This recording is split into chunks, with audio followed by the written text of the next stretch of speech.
I'm your realtor in the group, and I just want to give you guys all compliments for how you've pivoted through everything here. You're doing a great job with all your technology and your video and stuff like that. So today I figured I would bring you a real estate story. As you know, Derek and I are constantly doing deals together and stuff like that. And I feel like for those of you that are renters, it's kind of hard to understand what an actual real estate transaction looks like. And so one of the things that everybody tells me is, oh, Angie, I want a good deal. So today I'm going to kind of like unpack for you what a good deal looks like because I was able to nab one for one of my clients this month. And it's not as easy as it looks, but it's definitely something that you guys can do if you know the right steps and things like that. So I wanted to kind of give you the backstory on it first. This is an individual. She was looking for kind of, she called it her last home. She's still working right now, but she's, coming to the point where she's going to retire in the next 3 years. So it's always a good idea. Derek will tell you, don't retire and then try to buy your retirement home. Buy a retirement home a couple of years before you retire. Important point. So she basically was looking for some type of a single level property. She knew exactly what she wanted, and I figured I would tell you some of the stats on that. So over the course, I was sending her properties literally from 2017 to 2020. And over the course of that time, she received thousands of properties to look at in her email.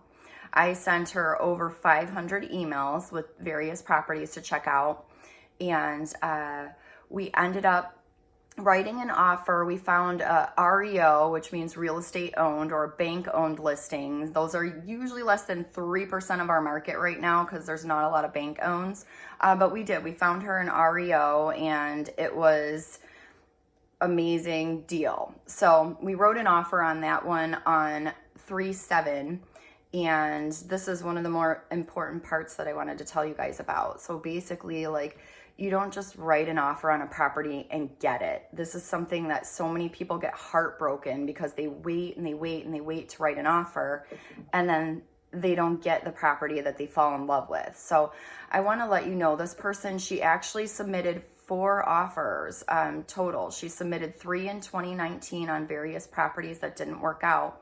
And her one in 2020 worked out. And what's funny is some of those ones in 2019 that she submitted, she, those were at asking or over asking, and she only was competing against herself or one other person. The one that we ended up getting, we were competing against 25 offers on this bank-owned property, because usually a bank-owned property comes on the market about 10% below market value, and everybody sees that and they know it. So we won the competition with her with 25 bids. And I wanted to tell you like kind of how I did that because that's the secret sauce right there too. So one of the ways is we write up an offer that shortens the inspection periods. The bank doesn't want long inspection periods. We also make sure that we write a 3% good faith deposit. I can't tell you how many people try to lock up a property with $1,000 or $5,000 or anything like that. Like, it's not good enough, you guys. You got to put down 3% if you're competing against multiple offers for your good faith deposit. And we agreed to an as-is sale. So those are all important things. Like if you're working with a bank-owned property or short sale that you just, your agent needs to know to write. And then more importantly than that, it's all about the relationship. Like, you guys understand, like, we're all sitting here because we have a relationship. It was about me figuring out how to build a relationship with a listing agent so that we surface to the top of the pile of those 25 offers. So a few of the things that I do to kind of make that happen is I create like a little resume and a letter about my clients with photos that tell your story. I reminded him, because I knew that this was a bank-owned property and that he had probably 10 investors with cash offers. I reminded him, hey, COVID just happened, and by the way, my buyer's an owner occupied, and you should take her, because these other investors, if COVID keeps on, you're going to lose them one after the other after the other. So I reminded him of the weak points of the strong people, because even strong people have weak points and weak people have strong points, right? So, and then I sent him a LinkedIn connection. You know, why not? I'm going to assume he's going to accept my offer. I'm going to get connected with him socially so that he feels bad. if he doesn't connect with me when he sees my post in a couple of weeks, right? I mean, why not? And then, doing regular just check-ins and texts with them.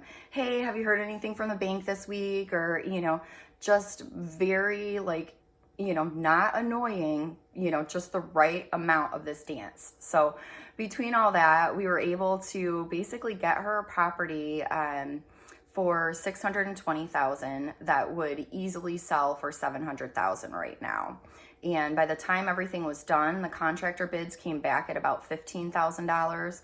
She's going to do a lot of her own work. So let's say, let's double that and say she's putting at least $30,000 into the property. But the way I see it at the end of the day is she got exactly the property that she wanted for $50,000 under comps. Wow.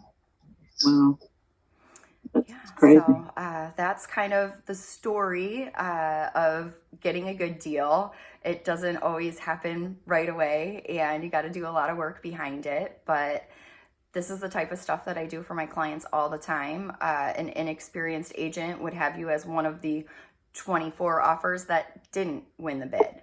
So those are the types of things that you guys need to know when it comes to real estate. And, honestly, she was offering at a time that it wasn't that hot, and we were still competing against a lot of offers. So just wanted to kind of tell you guys the story and what we do behind the scenes in real estate here to get that roof over your head.